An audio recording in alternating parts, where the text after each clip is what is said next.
Assalamualaikum warahmatullahi wabarakatuh. Rahayu Sagung Dubati. Kembali lagi di channel Babat Nusantara. Pada kesempatan kali ini akan menceritakan Gajah Mada seri keempat, Perang Bubat, bagian ke-8.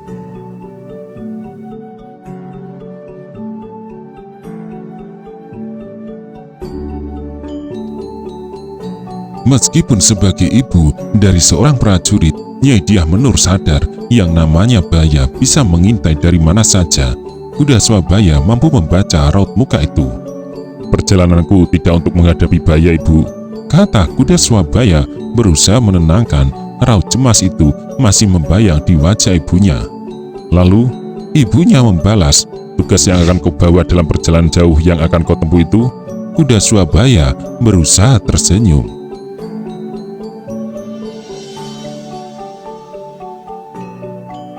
Berita paling hangat saat ini adalah Sang Hyang Wekasing Suko yang mulai berpikir untuk memiliki seorang istri.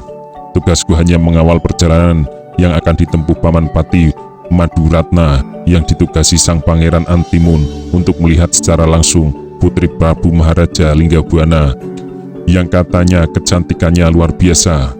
Kuda Swabaya menjelaskan, ruang tengah rumah Prandabasu itu kemudian menjadi hening. Jika ada hati yang mendadak bergolak, adalah hati milik Dyah Pertiwi yang tiba-tiba merasa tidak nyaman setelah mendengar berita itu.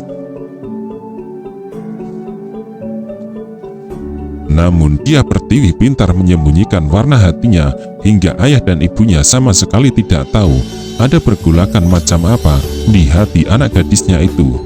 Satu-satunya yang mengetahui isi hati Dyah Pertiwi adalah kakaknya, karena hanya kepada kuda Swabaya Dyah Pertiwi bersikap terbuka.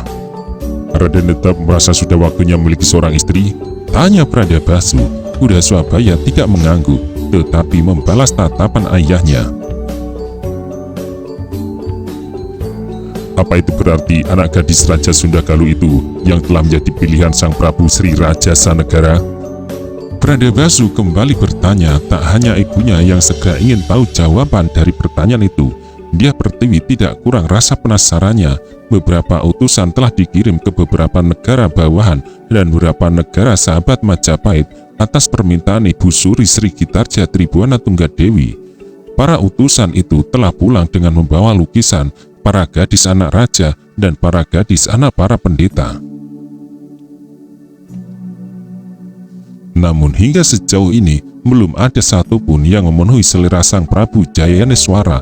Jika anak Raja Sundagaluh yang bernama Dyah Pitaloka Citra Resmi itu masih juga belum membangkitkan selera Darang Tirta Raju, tak ada salahnya Gagak Katawang itu kita undang kemari supaya melihat kecantikan Dyah Pertiwi. Siapa tahu adiknya yang paling cantik di Pedukuhan ini bisa meraih kedudukan sebagai permaisuri Raja Majapahit. Merah padam wajah Dyah Pertiwi mendapat godaan yang datangnya sama sekali tidak terduga itu. Melihat wajah anak gadisnya yang menebal, ibunya terkejut, ayahnya juga tidak kalah kaget. Namun dengan segera, Dyah Pertiwi mampu membuang semua kesan dari wajahnya.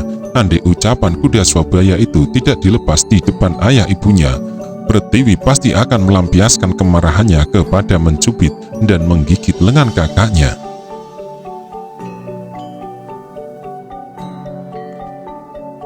Sebagai mantan seorang prajurit yang bahkan ikut menangani kelahiran pasukan khusus Bayangkara, Prandabasu segera berusaha mengukur seberapa berat tugas yang akan diemban anak lelakinya. Memang tidak terlihat bahaya apapun yang akan dihadapi kuda Swabaya dan rombongannya yang tentu terdiri atas sejumlah prajurit berkekuatan cukup untuk menghadapi gangguan apapun. Soal gangguan itu sendiri agaknya kecil kemungkinan bakal terjadi, mengingat keadaan sekarang sudah jauh lebih aman daripada dahulu. Di daratan jarang terdengar peristiwa perampokan, dan di laut tidak terdengar lagi cerita tentang bajak laut.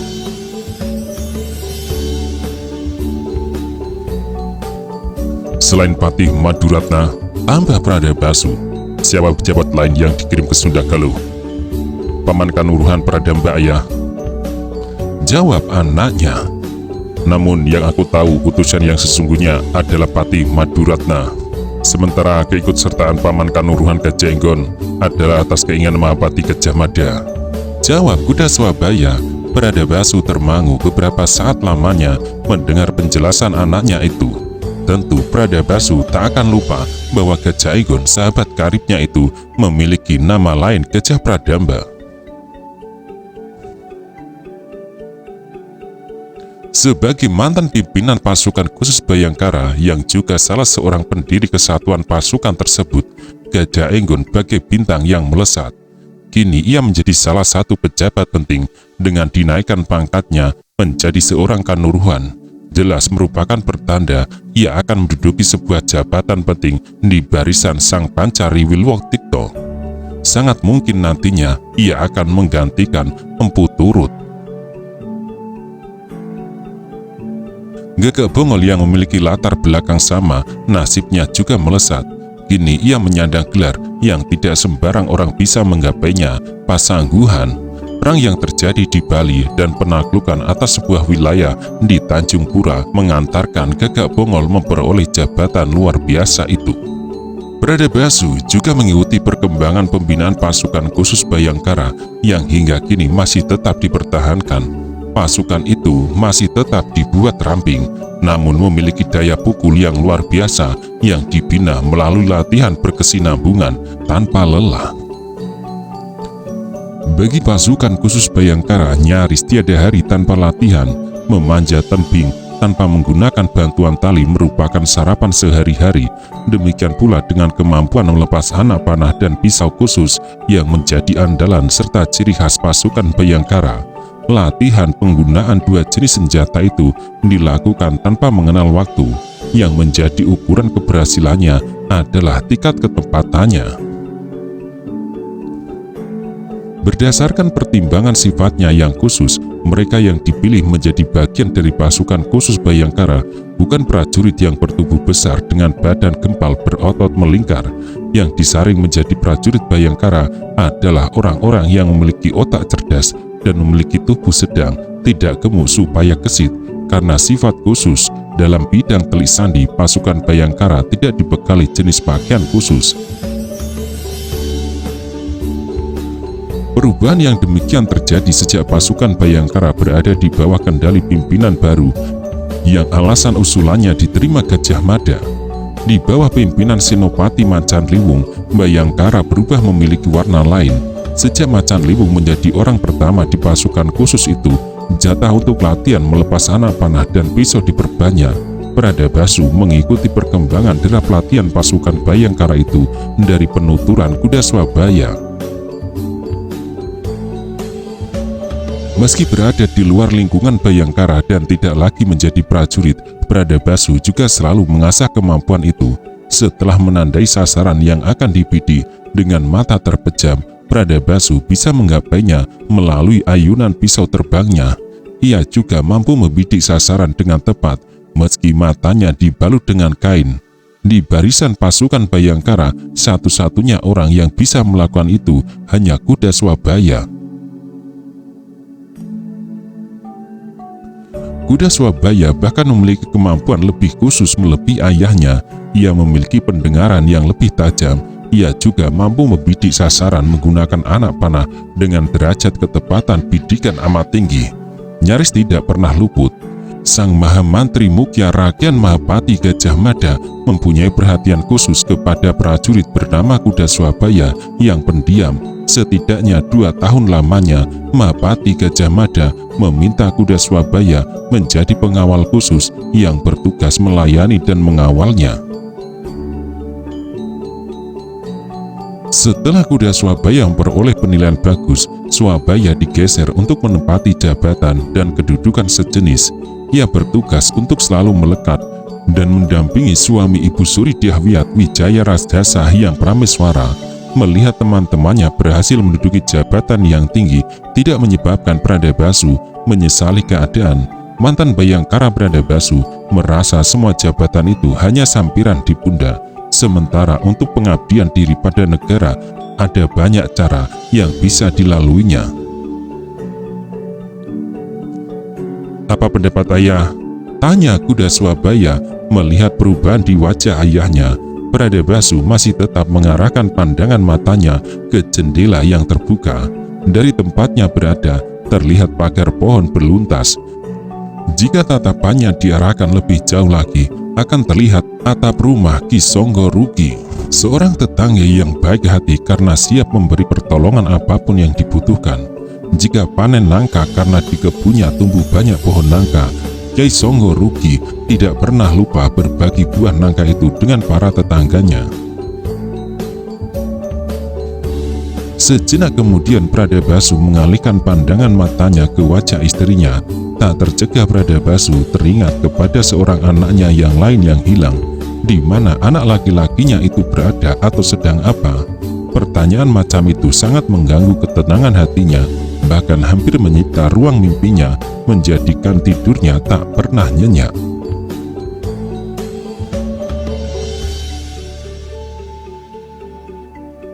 Dalam perjalananmu, bukalah mata dan bukalah telinga. Siapa tahu ketemukan jejak kakakmu, ucap Pradabasu. Pembicaraan yang membelok amat tajam itu menyebabkan ruang itu mendadak menjadi sangat hening.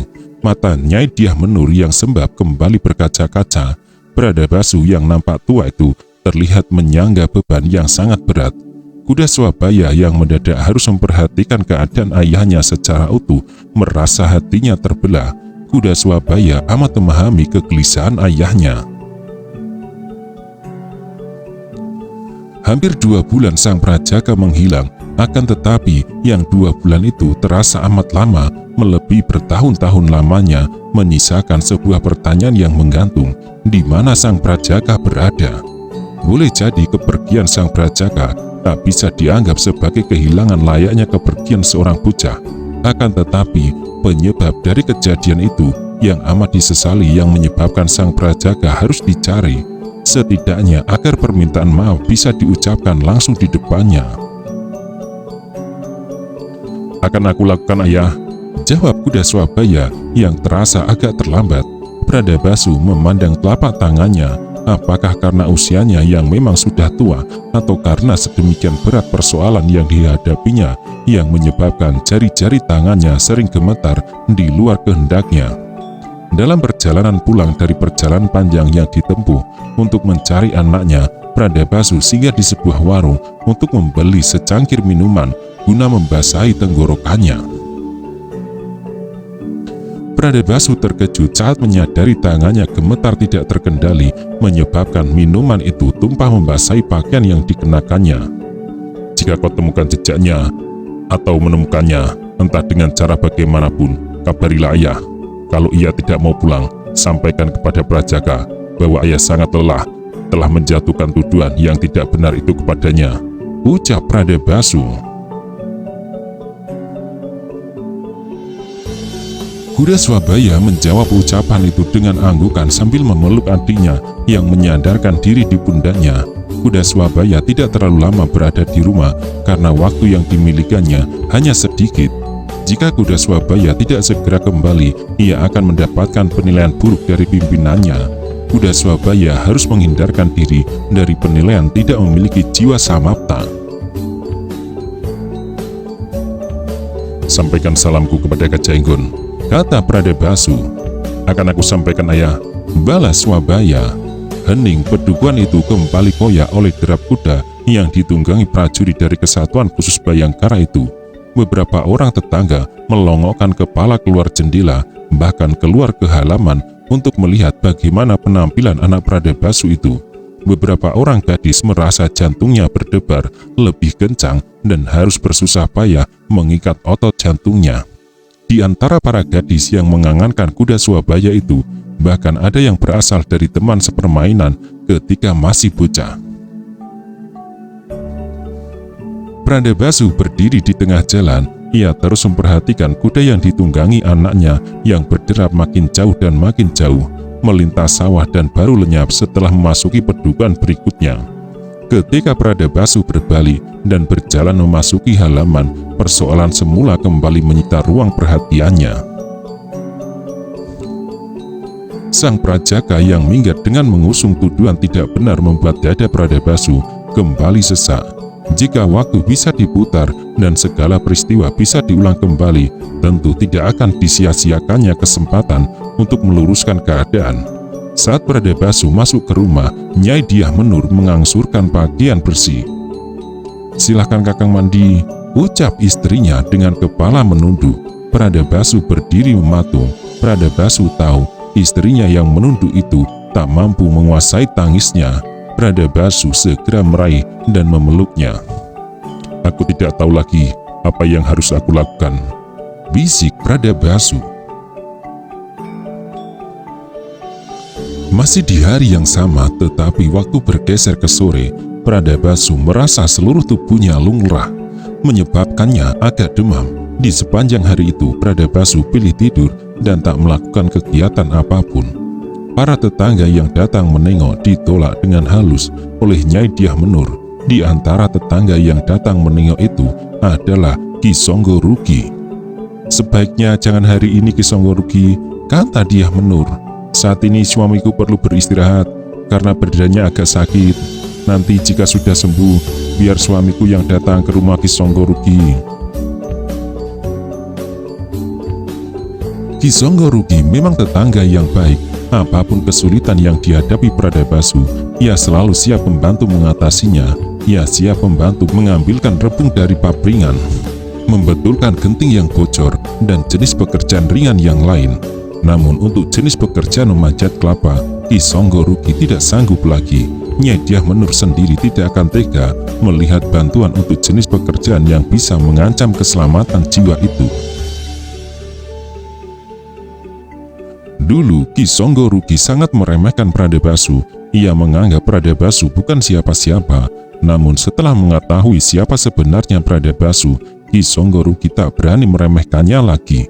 Sejak saat itu, Ki Songgo Rugi selalu bersikap baik, jauh dari sombong dan kesukaannya membual.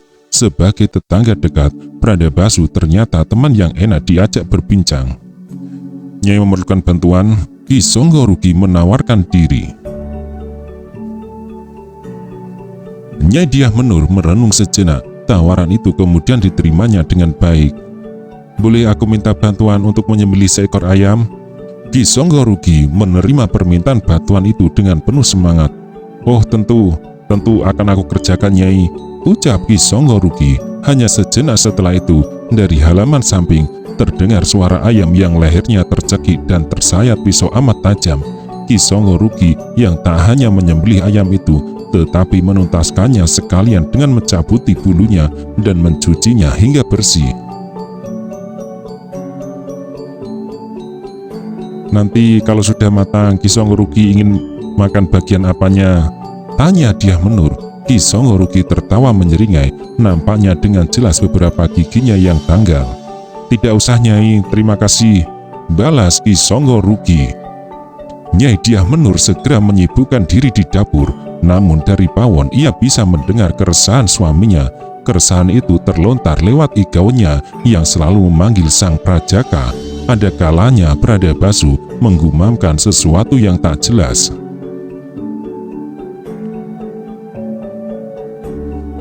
"Ayah sakit, Ibu?" tanya Dyah Pertiwi. Nyai Dyah Menur mengangguk. Dyah Pertiwi segera ikut menyibukkan diri dengan ibunya di dapur yang memasak bubur ayam.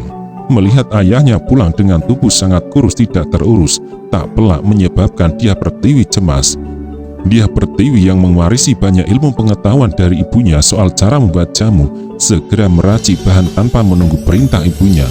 Dengan lincah tangan gadis itu memarut beberapa kepal kunyit dan menyaring sari-sarinya, kemudian mencampurnya dengan beberapa bahan jamu yang lain.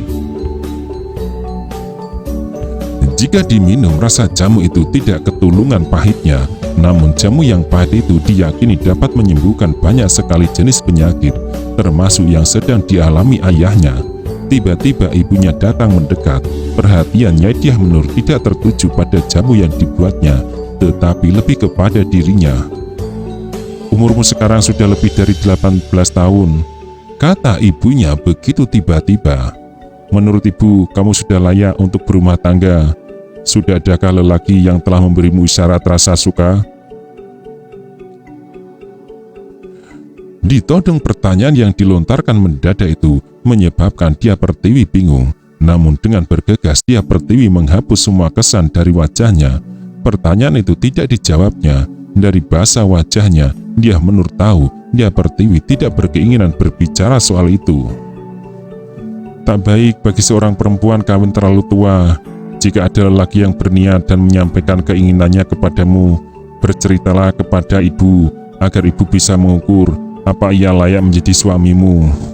Tentu ibu berharap calon suamimu adalah lelaki yang baik, yang nantinya mampu menjadi pengayom dan melindungimu. Akan tetapi ibu juga harus mengingatkan, janganlah kamu membangun angan-anganmu terlalu tinggi dengan berkeinginan menjadi seorang permaisuri, kata Dyah Menur. Ucapan ibunya itu mengagetkan Dyah Pertiwi yang seketika melotot dan harus menyembunyikan wajahnya dengan memandang ke arah lain. Janganlah kamu mengangankan Sang Prabu Hayam Wuruk, karena tidak mungkin kamu bisa menggapainya. Sadarlah di mana kita berada dan berasal. Kita hanya orang biasa saja. Maka berpikir dan beranganlah sebagaimana layaknya orang biasa. Jangan bermimpi terlalu tinggi. Jika mimpimu tidak menjadi nyata, kau akan terbanting dengan rasa sakit seimbang dengan tinggi atau rendahnya mimpimu itu. Lanjut Dyah Menur. Wajah Pertiwi menebal, namun ia tak punya ucapan yang bisa diberikan. Apa kamu berangan-angan menjadi permaisuri Pertiwi? Dyah Pertiwi tambah terlonjak karena pertanyaan itu berasal dari arah belakangnya. Dari ayahnya yang mendadak muncul dari pintu. Melihat ayahnya menahan tawa, Dyah Pertiwi akhirnya tertawa. Namun tawa gadis itu segera terbungkam melihat ibunya sama sekali tidak berkenan. Menghadapi sikap Dyah Menur yang demikian, Pradabasu satu-satunya orang yang bisa memahami latar belakangnya.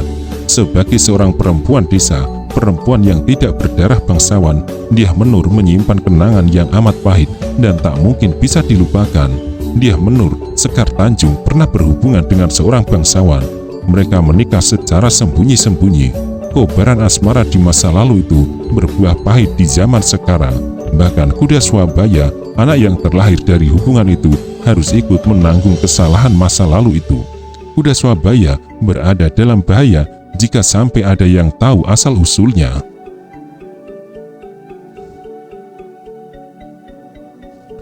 Melihat anak gadisnya berangan-angan tentang seorang pemuda yang bukan orang sembarangan, Dyah Menur melihat angan-angan Pertiwi itu bisa membahayakan dirinya.